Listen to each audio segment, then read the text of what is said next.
आज सुनते हैं आपकी पाठ्यपुस्तक सारंगी से रमेश थानवी जी की लिखी गई कविता जिसका शीर्षक है मेला।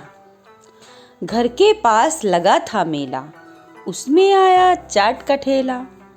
हमने जाकर खाई चाट, ऐसे थे मेले के ठाठ। घर के पास लगा था मेला, उसमें आया चाट का ठेला। हमने जाकर खाई चाट, ऐसे थे मेले के ठाठ। घर के पास लगा था मेला, उसमें आया झूले वाला।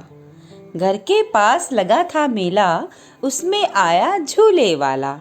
हमने जाकर झूले झूले, मन में नहीं समाए फूले। घर के पास लगा था मेला, उसमें एक खिलौने वाला। लाए जाकर 4 खिलौने, रंग बिरंगे बड़े सलोने। घर के पास लगा था मेला, हमने देखा मन भर मेला। गुड़िया गुनगुन दोनों साथ, छोटू ने पकड़ा था हाथ। गुड़िया गुनगुन दोनों साथ, छोटू ने पकड़ा था हाथ। मेले के थे ऐसे ठाठ, झूले ठेले सुंदर हाट। मेले के थे ऐसे ठाठ, झूले ठेले सुंदर हाट। आप भी इस मेले में होते तो क्या क्या करते?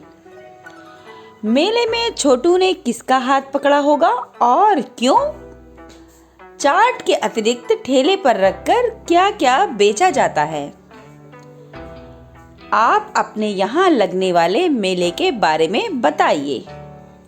कविता में देखकर इन प्रश्नों के उत्तर दीजिए और छोटे समूह में अपने मित्रों के साथ मिलकर लिखिए। मेला कहाँ लगा था? बच्चों ने मेले में क्या खाया? बच्चों ने मेले में क्या खरीदा?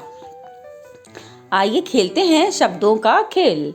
मेला ठेला जैसे और शब्दों की जोड़ी बनाइए और लिखिए। कविता में इन शब्दों को खोजकर घेरा लगाइए। ठेला, ठाठ। चित्र के नाम बताइए और अनुमान लगाकर पढ़ने का प्रयास कीजिए।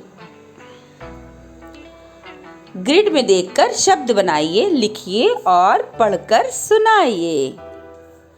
मान लीजिए कि आप भी इस मेले में गए हैं।